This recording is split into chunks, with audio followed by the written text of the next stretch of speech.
नमस्कार विद्यार्थी मित्रो, मी प्राध्यापक मानी एस डी सद्गुरू गाडगे महाराज महाविद्यालय कराड येथे पर्यावरण शिक्षण विषयाचे अध्यापन करतो। इयत्ता 11वीमध्ये तुम्हाला इतर विषयांच्या प्रमाणेच पर्यावरण शिक्षण हा एक विषय आहे की जो अनिवार्य म्हणजे कंपल्सरी अशा स्वरूपाचा हा विषय आहे। या विषयाच्या अंतर्गत तुम्हाला इयत्ता 11वीमध्ये प्रकल्प कार्य जे आहे प्रकल्प कार्य करायचं आहे। त्याचबरोबर प्रकल्पाच्या जोडीने तुम्हाला जर्नल कार्य किंवा सेमिनार जे आहेत हे सेमिनारसुद्धा द्यायचे आहेत। ते पूर्ण झाल्यानंतर तुम्हाला प्रकल्पाचा अहवाल आणि सेमिनारचा किंवा जर्नलचा असणारा जो काय अहवाल आहे हे अहवाल जमा करायचे आहेत। त्याचबरोबर या पर्यावरण शिक्षण या विषयाच्या अंतर्गत तुम्हाला असणारं जे काय पाठ्यपुस्तक आहे या पाठ्यपुस्तकामध्ये आपल्याला एकूण 5 प्रकरणं दिलेली आहेत। त्या 5 प्रकरणांचा सुद्धा आपल्याला अभ्यास करायचा आहे की जे आपल्याला आपल्या प्रकल्प कार्यासाठी आणि त्याचबरोबर आपल्या सेमिनार आणि जर्नल कार्यासाठी आपल्याला उपयुक्त ठरणार आहे। त्याचबरोबर पर्यावरणाविषयी असणारी एकूणच जाणीव आणि जागृती यामुळं होणार आहे आणि त्या दृष्टीनं सुद्धा याचा अभ्यास जो आहे याचा अभ्यास आपल्यासाठी महत्त्वाचा आहे। तर यामध्ये बघा आपल्याला एकूण 5 प्रकरणं जी आहेत ही 5 प्रकरणं दिलेली आहेत। पहिलं प्रकरण आहे ते आहे पर्यावरण आणि शाश्वत विकास। यामध्ये पर्यावरणाविषयी असणारी जी काही ओळख आहे ती ओळख दिलेली आहे। त्यानंतर आहे परिसंस्थांचा यामध्ये तुम्हाला परिसंस्था पारिस्थितिकीची व्याप्ती, त्याचबरोबर परिसंस्थांची रचना आणि त्याचं कार्य, त्याचबरोबर जैवविविधता म्हणजे काय, त्याचे प्रकार, त्याचं महत्त्व आणि त्याचा होणारा ऱ्हास आणि त्याचे संवर्धन याविषयी 3ऱ्या प्रकरणामध्ये आपण पाहणार आहोत। त्यानंतर 4थं प्रकरण आहे ते आहे नैसर्गिक संसाधने। यामध्ये आपण नैसर्गिक संसाधने कोणती आहेत, त्यांचा अतिवापर किंवा अतिशोषण कशा पद्धतीनं होतं, त्यांचा ऱ्हास कशा पद्धतीनं होतो आणि ते वाचवण्यासाठी किंवा त्यांचं संवर्धन करण्यासाठी आपण कोणत्या उपाययोजना केल्या पाहिजेत हे पाहणार आहोत। आणि शेवटचं आपलं प्रकरण आहे ते आहे आपत्ती म्हणजेच डिझास्टर्स। यामध्ये आपण आपत्तींचे प्रकार कोणते आहेत, नैसर्गिक आपत्ती कोणत्या आहेत, मानवनिर्मित आपत्ती कोणत्या आहेत, त्यांचे परिणाम काय होतात आणि या आपत्तींमुळे होणारं जे काय जीवितहानी असेल वित्तहानी असेल तर ही कमी करण्यासाठी आपण कोणत्या उपाययोजना केल्या पाहिजेत हे आपण पाहणार आहोत। तर अशा पद्धतीनं एकूण 5 प्रकरणे जी आहेत ही आपल्याला अभ्यासाची आहेत। त्यातलं आपलं पहिलं प्रकरण जे आहे ते आहे पर्यावरण आणि शाश्वत विकास। तर यामध्ये आपण पर्यावरणशास्त्राचे किंवा पर्यावरणाचे आंतरशाखीय स्वरूप, त्यानंतर याची असणारी व्याप्ती आणि त्याचबरोबर महत्त्व, पर्यावरणासंबंधित काम करणाऱ्या राष्ट्रीय आंतरराष्ट्रीय संस्था, त्यानंतर पर्यावरण संरक्षणात काही व्यक्तींनी दिलेलं जे काही योगदान आहे त्याचा आपण अभ्यास करणार आहोत। आणि सर्वात शेवटी आपण शाश्वत विकास म्हणजे काय आणि हा शाश्वत विकास आपण कशा पद्धतीनं केला पाहिजे हे आपण पाहणार आहोत। तर सुरुवातीला यामध्ये आपण पर्यावरण म्हणजे काय आणि पर्यावरणाच्या संबंधित असणाऱ्या ज्या काही मूलभूत संकल्पना आहेत या मूलभूत संकल्पना आपण सुरुवातीला समजावून घेऊ आणि त्यानंतर मग पर्यावरणाचे असणारे जे काही वेगवेगळे विभाग आहेत त्यातला आपला पहिला विभाग आहे तो आहे वातावरण। तर हे वातावरण नेमकं कसं आहे, त्याची रचना कशी आहे, त्याचं कार्य कशा पद्धतीनं चालतं हे आपण पाहणार आहोत। तर बघा, पर्यावरण हा शब्द तुमच्या परिचयाचा आहे। तुम्ही अनेक वेळा ऐकला असेल किंवा TV तुम्ही याविषयीच्या बातम्या ऐकल्या असतील किंवा पेपरमध्ये तुम्ही वाचला असेल। तर पर्यावरण म्हणजे काय, तर पर्यावरण म्हणजे काय बघा की पर्यावरण हा जो काही शब्द आहे त्याला इंग्रजीमध्ये एन्व्हायरमेंट असं म्हटलं जातं।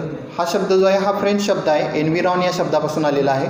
त्याचा अर्थ होतो सभोवताल, म्हणजे एखाद्या सजीवाच्या सभोवती असणारे जे काही वेगवेगळे घटक असतील तर या वेगवेगळ्या घटकांची बेरीज म्हणजे त्याचं पर्यावरण होय किंवा आजूबाजूचा परिसर म्हणजे पर्यावरण होय। आता याची व्याख्या जर आपल्याला करायची झाली तर आपण अशा पद्धतीनं म्हणू शकतो की एखाद्या सजीवाची जी काही वाढ असेल, विकास असेल किंवा प्रजनन असेल तर याच्यावर परिणाम करणारे किंवा याच्यावर प्रभाव टाकणारे जे काही भौतिक, रासायनिक किंवा जैविक घटक असतील तर या सर्व घटकांची बेरीज म्हणजे त्या सजीवाचं पर्यावरण होय। मग प्रत्येक सजीवाचं पर्यावरण जे आहे हे प्रत्येक सजीवाचं पर्यावरण वेगवेगळं असू शकतं किंवा तो सजीव वेगवेगळ्या ठिकाणी गेल्यानंतर त्याचं जे काही पर्यावरण आहे हे पर्यावरण बदलू शकतं। हे जे काही भौतिक असतील, जैविक असतील, रासायनिक घटक असतील हे त्या ठिकाणी बदलू शकतात आणि त्यावर वेगवेगळा प्रभाव त्या सजीवावर हे टाकू शकतात। त्या दृष्टीनं सुद्धा आपण हे भौतिक घटक, रासायनिक घटक किंवा जैविक घटक असतील हे नेमके कोणते आहेत आणि त्यांचा कशा पद्धतीनं त्या विशिष्ट सजीवावर परिणाम होतो किंवा एकूणच पर्यावरणावर परिणाम होतो हे सुद्धा समजून घेणं आपण गरजेचं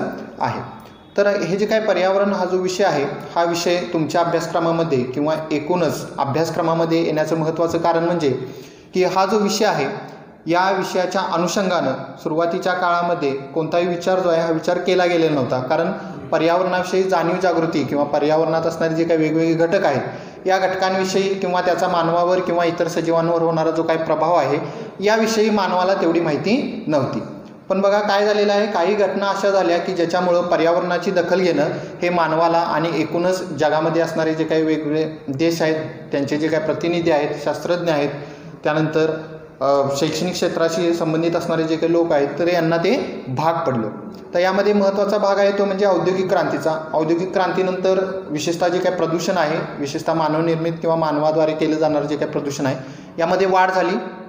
आणि त्यानंतर या प्रदूषणाचे परिणाम जे आहेत हे परिणाम दिसू लागले. विशेषतः 1950-60च्या दशकामध्ये हे परिणाम जे आहेत हे परिणाम मोठ्या प्रमाणात जाणवले. त्यामुळं हजारो लोकांचा मृत्यू जो आहे हा मृत्यू झालेला आहे. स्मॉगच्या ज्या काही घटना झालेल्या आहेत, या स्मॉगच्या घटना झालेल्या आहेत, धुरक्याच्या घटना, आणि ज्यामध्ये हजारो लोकांना आपले प्राण गमवावे लागले. आणि यानंतर मग हळूहळू पर्यावरण हा जो विषय आहे हा विषय जागतिक पटलावर आला. लोकांनी त्याची दखल घ्यायला सुरुवात केली, त्याचे परिणाम काय होतात याचा अभ्यास करायला सुरुवात केली. आणि मग या अनुषंगानं स्वीडनची राजधानी असणारे स्टॉकहोम इथं 5 जून ते 14 जून 1972 मध्ये एक परिषद भरली. मानवी पर्यावरण विषयक आंतरराष्ट्रीय परिषद असं तिचं नाव होतं. आणि यामध्ये जवळजवळ 114 राष्ट्रांचे जे काही प्रतिनिधी आहेत हे प्रतिनिधी त्या ठिकाणी सहभागी झाले होते. आणि त्यांनी वेगवेगळ्या पर्यावरणविषयक असणाऱ्या ज्या काही वेगवेगळ्या समस्या आहेत तर या समस्यांच्यावर त्या ठिकाणी चर्चा केली.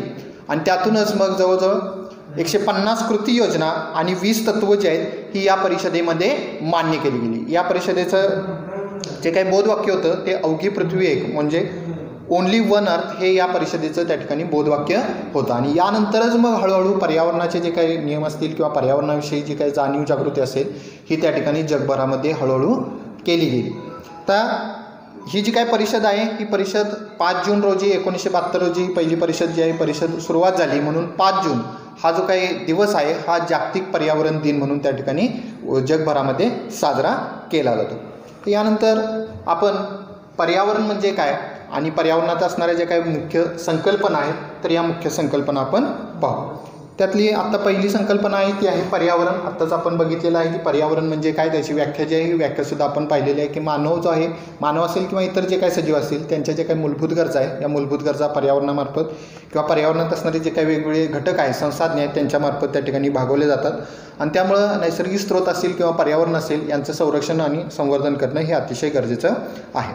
पर्यावरण म्हणजे काय, तर पर्यावरणामध्ये सजीवांच्या किंवा निगडीत असणारे जे काही सभोवतालचे घटक आहेत या सर्व घटकांचा समावेश होतो. मग यामध्ये सजीव घटक असतील किंवा निर्जीव असतील, मानव असतील, प्राणी, वनस्पती किंवा इतर जे काही निर्जीव घटक आहेत तर यांचासुद्धा समावेश जो आहे हा समावेश पर्यावरणामध्ये होतो. त्यानंतर त्यातली दुसरी संकल्पना आहे ती आहे पारिस्थितिकीय शास्त्र. आता पारिस्थितिकीय शास्त्र हे काय करतं, तर जैविक आणि अजैविक जे काही घटक आहेत, जैविक घटक म्हणजे काय तर सजीव, आणि अजैविक घटक म्हणजे काय तर निर्जीव घटक किंवा सजीवांशी निगडीत असणारे इतर जे काही घटक आहेत की जे निर्जीव आहेत तर अशा घटकांचा यामध्ये समावेश होतो.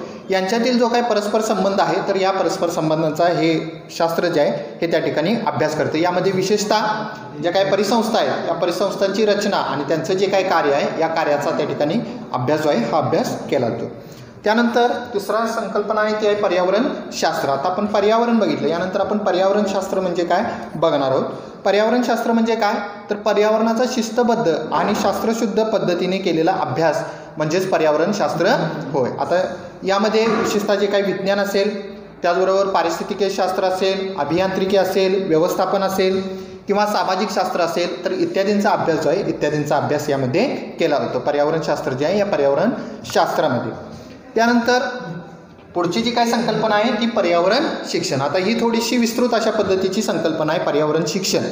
कारण पर्यावरण शिक्षणामध्ये काय केलं जातं, तर पर्यावरण शिक्षणामध्ये विज्ञान आणि पारिस्थितिकीसोबतच पर्यावरणाशी निगडीत असणाऱ्या इतर ज्या काही बाबी आहेत किंवा ज्या काही सामाजिक बाबी आहेत तर या सर्वाचा समावेश जो आहे या सर्वाचा समावेश यामध्ये केला जातो.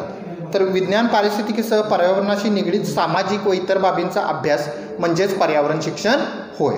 आणि या सर्व घटकांचा किंवा यामध्ये विशेषतः जे काही पर्यावरणात असणाऱ्या ज्या काही विविध समस्या आहेत किंवा सर्व समस्या आहेत तर या सर्व समस्यांचा जो काय अभ्यास आहे तर हा अभ्यास यामध्ये पर्यावरण शिक्षण यामध्ये केला जातो.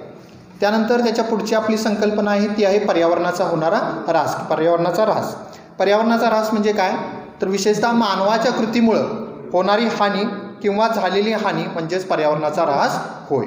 म्हणजे मानवाच्या काही कृती आहेत या कृतींच्यामुळं पर्यावरणात असणारे जे काही विविध घटक आहेत हे विविध घटक प्रभावित होतात आणि त्यांची हानी होते तर यालाच आपण पर्यावरणाचा ऱ्हास असं आपण म्हणतो. उदाहरणार्थ घ्यायचं झालं तर जंगलांची होणारी तोड किंवा वेगवेगळ्या प्रकारचं होणारं प्रदूषण, हवेचं असेल, पाण्याचं असेल किंवा मातीचं असेल, तर हे जे प्रदूषण आहे हे सुद्धा पर्यावरणाचा ऱ्हासाचं उदाहरण आहे.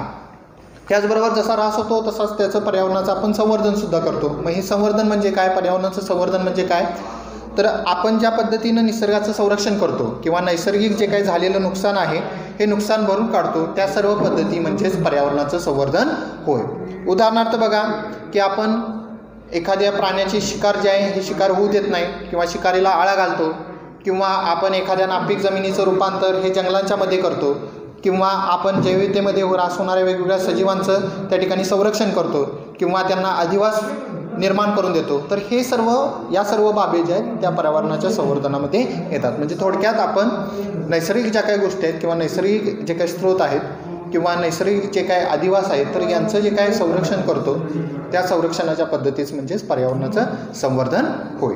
तर या काही मूलभूत संकल्पना ज्या आहेत ह्या मूलभूत संकल्पना आपण समजून घेणं हे अतिशय गरजेचं आहे. तर यानंतर जर आपण पर्यावरणाचा जर विचार केला तर पर्यावरणाचे एकूण 4 विभाग पडतात. म्हणजे जे काय आपलं पर्यावरण आहे हे एकूण 4 विभागामध्ये त्याचं वर्गीकरण जे आहे हे वर्गीकरण झालेलं आहे. पहिला विभाग आहे तो आहे हवेचा, त्याला आपण वातावरण जे आहे वातावरण असं म्हणतो. दुसरा आहे तो पाण्याशी संबंधित आहे, त्याला आपण जलावरण जे आहे हे जलावरण असं म्हणतो. तिसरा आहे तो भूआवरणाशी संबंधित आहे, त्याला आपण शिलावरण असं म्हणतो, जमिनीशी संबंधित आहे. आणि चौथा आहे तो आहे सर्व सजीव, त्याला आपण जीवावरण जे आहे हे जीवावरण असं म्हणतो. तर हे 4 आवरण जे आहेत या 4 आवरण मिळून त्या ठिकाणी आपलं पर्यावरण जे आहे हे पर्यावरण त्या ठिकाणी बनलेलं आहे. तर आता आपण वातावरण जे आहे हे वातावरण नेमकं कशा स्वरूपाचं आहे, त्याची रचना कशा पद्धतीची आहे आणि त्याची नेमकी कार्य जे आहेत ही नेमकी कार्य काय आहे हे आता आपण बघू. तर इथं बघा तुम्ही आकृती जर पाहिली तर इथं आपल्याला वातावरणाचा जो उभा छेद आहे हा वातावरणाचा उभा छेद इथं आपल्याला दिसतो. यामध्ये बघा आपल्याला जशी उंची वाढत जाते त्या पद्धतीनुसार वातावरण जे आहे हे वातावरण विरळ होत जातं आणि त्याचबरोबर त्याचं तापमान जे आहे हे तापमानसुद्धा बदलत जातं. तर हे जे काय आपलं वातावरण आहे या वातावरणाचे एकूण 5 विभाग जे आहेत हे 5 विभाग केलेले आहे किंवा 5 थर जे आहेत हे 5 थर केलेले आहेत. यामध्ये आपलं जे काय वातावरण आहे हे वातावरणाची विभागणी जी आहे ही विभागणी झालेली आहे. तर यामध्ये पृथ्वीच्या पृष्ठभागालगतचा जो काही थर आहे त्या थराला आपण तपांबर किंवा ट्रोपोस्फिअर जे आहे हे ट्रोपोस्फिअर असं म्हणतो. तर हा जो ट्रोपोस्फिअर आहे किंवा हे जे काय तपांबर आहे हे सर्वसाधारणपणे पृथ्वीच्या पृष्ठभागापासून 12 किलोमीटर किंवा 11 ते 12 किलोमीटर अंतरापर्यंत हे जे काय तपांबराचा जो काही थर आहे हा तपांबराचा थर आपल्याला आढळून येतो. हा थर आपल्यासाठी अतिशय महत्त्वाचा आहे कारण पृथ्वीचं जे काही वातावरण आहे त्यामध्ये असणारे जे काही वेगवेगळे वायू आहेत किंवा जी काय हवा आहे याचा जवळजवळ 80% हवा जी आहे ही या थरांच्या मध्ये त्या ठिकाणी सामावलेली आहे. तपांबर हा भूपृष्ठालगतचा जो काही थर आहे त्यामध्ये, आणि इतर जे काही थर आहेत या इतर थरांच्या मध्ये मग ही हवा जी आहे ही हवा काय होत जाते तर विरळ अशा पद्धतीनं होत जाते. त्याचबरोबर हा जो काही थर आहे या थरामध्ये तापमान जे आहे हे तापमान कमी होत जातं. म्हणजे पृथ्वीच्या पृष्ठभागापासून जसं आपण वर उंचीवर जाऊ तसं तापमान जे आहे हे तापमान त्या ठिकाणी कमी जे आहे हे कमी होत जातं. आता पृथ्वीच्या पृष्ठभागाशेजारी तापमान जास्त का असतं तर जी काही सूर्याची किरण आहे त्या सूर्याच्या किरणामुळं पृथ्वीच्या पृष्ठभागाचं तापमान वाढतं आणि या तापमानामुळं त्याच्या लगतचा असणारा जो काय हवेचा थर आहे या हवेच्या थराचं तापमानसुद्धा वाढतं आणि त्यामुळं पृथ्वीच्या पृष्ठभागालगतचा जर आपण थर बघितला तर त्याचं तापमान जास्त असलेलं आपल्याला दिसून येईल आणि जसं आपण वर जाऊ तसं हे तापमान जे आहे हे तापमान कमी होत असलेलं आपल्याला दिसून येतं. आता हा जो थर आहे या थरामध्ये हवेबरोबरच म्हणजे वेगवेगळे वायू आहेत. त्यामध्ये आपल्याला माहिती आहे की 2 महत्त्वाचे वायू आहेत ते म्हणजे नायट्रोजन आणि ऑक्सिजन. नायट्रोजन जवळजवळ 78% आहे, ऑक्सिजन जवळजवळ 21% आहे आणि इतर जे काय वायू आहेत इतर वायू नगण्य अशा स्वरूपात आहेत. तर हे जे वायू आहेत हे मुख्यत्वे आपल्याला तपांबरामध्ये आढळतात. त्याचबरोबर तपांबरामध्ये या हवेबरोबरच आपल्याला बाष्पकण, जलकण म्हणजे पाण्याची वाफ असेल, त्याचबरोबर पाण्याचे थेंब असतील, त्याचबरोबर धुलीकण असतील किंवा काही सूक्ष्मजीव असतील तर हे सुद्धा आपल्याला या तपांबरामध्ये त्या ठिकाणी आढळतात. आणि या तपांबरामध्ये आपल्याला सजीवांच्या दृष्टीनं उपयुक्त अशा ज्या काही घटना आहेत हवामानाशी संबंधित किंवा वातावरणाशी संबंधित ज्या काही घटना आहेत तर या घटना घडत असलेल्या दिसून येतात. यामध्ये महत्त्वाच्या घटना आहेत ते म्हणजे पाऊस, आपल्याला जो काही पाणी उपलब्ध होतं तर हे पावसाद्वारे उपलब्ध होतं. गोडं पाणी जे आहे हे गोडं पाणी, तर त्या दृष्टीनं पाऊस आपल्याला महत्त्वाचा आहे. त्याचबरोबर वारा असेल, वादळ असेल, गारा असतील, हिमवृष्टी असेल किंवा विजा असतील, ढग असतील, तर ह्या सर्व ज्या काही वातावरणीय घटना आहेत, तर या वातावरणीय घटना हा जो काय आपला पहिला थर आहे, तपांबर जो हा थर आहे, तर या थरामध्ये आपल्याला होत असलेल्या दिसून येतात. त्या दृष्टीनं आपला हा जो पहिला थर आहे, हा पहिला थर अतिशय महत्त्वाचा आहे. तर हा थर झाल्यानंतर दुसरा थर आहे तो आहे स्थितांबर. आता तुम्ही जर वातावरणामध्ये गेला, उंच गेला, तर तुम्हाला कुठेही अशा पद्धतीचं समजा 12 किलोमीटर गेल्यानंतर तिथं लगेच अशी एखादी लाईन आहे, 50 किलोमीटर गेल्यानंतर एखादी लाईन आहे, असं होणार नाही. यामध्ये सुद्धा काही प्रमाणात त्या ठिकाणी काही थर असतात, त्यांना स्तब्धी असं म्हटलं जातं. तर हे थर जे आहेत हे थर त्या ठिकाणी असतात. आपण आपल्या अभ्यासाच्या सोयीसाठी त्या ठिकाणी हे जे काय थर आहेत हे थर केलेले आहेत. पण वातावरणामध्ये जर तुम्ही गेला तर अशा पद्धतीनं कुठेही अशा पद्धतीची रेषा जी आहे किंवा लाईन जी आहे ही तुम्हाला दिसणार नाही. यामध्ये थोडाफार बदल जो आहे हा थोडाफार बदल काळानुसार किंवा सीझननुसार त्या ठिकाणी होत असतो. त्यानंतर बघा तपांबर आहे.